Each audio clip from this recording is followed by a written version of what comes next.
इल्म के सौदागरों का मकरूह धंधा अब कानून की आहनी गिरफ्त में रहेगा।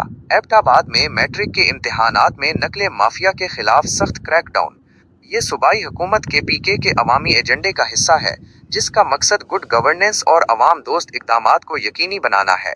इस सिलसिले में मैट्रिक इम्तिहानात के दौरान नकल के रुझान की हौसला शिकनी और शफाफियत को बरकरार रखने के लिए खसूसी इक़दामात किए जा रहे हैं। चीफ मिनिस्टर खैबर पख्तूनख्वा के अवाम दोस्त एजेंडे के तहत ये इक़दामात किए जा रहे हैं।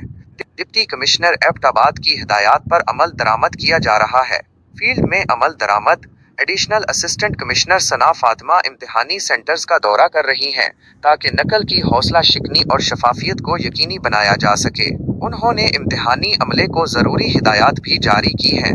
दफ़ा 144 का नफाज मैट्रिक इम्तिहानात के दौरान इम्तिहानी सेंटर्स के 200 गज के दायरे में किसी भी किस्म के इज्तिमा पर पाबंदी आयद कर दी गई है। इसके साथ साथ इम्तिहानी सेंटर्स के अतराफ में पॉकेट गाइड्स की फरोख्त पर भी दफ़ा 144 के तहत पाबंदी लगाई गई है। इसका मकसद इम्तिहानात के पुरसुकून माहौल को बरकरार रखना और नकल के ज़राए को ख़त्म करना है।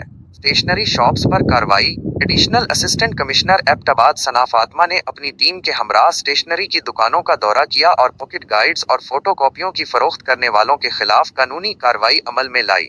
इस इक़दाम का मकसद भी नकल के मवाद की दस्तयाबी को रोकना है। मजमूई तौर पर ये इक़दामात सूबाई हुकूमत की जानिब से मैट्रिक इम्तिहानात को शफाफ और मुनसिफाना बनाने की एक संजीदा कोशिश है, ताकि तलबा अपनी मेहनत और काबिलियत की बुनियाद पर कामयाब हो सकें। इल्म के सौदागरों का मकरूह धंधा अब कानून की आहनी गिरफ्त में रहेगा। हकदार को हक मिले, मेहनत न जाए रायगा, नकल की वबा से पाक हो इल्म का ये गुलिस्तां, चराग इल्म से रोशन हो हर सो, जहालत के अंधेरे अब छुटेंगे। रिपोर्ट मोहम्मद अजीम अब्बासी, डेक्कन टेलीविजन न्यूज़, एबटाबाद।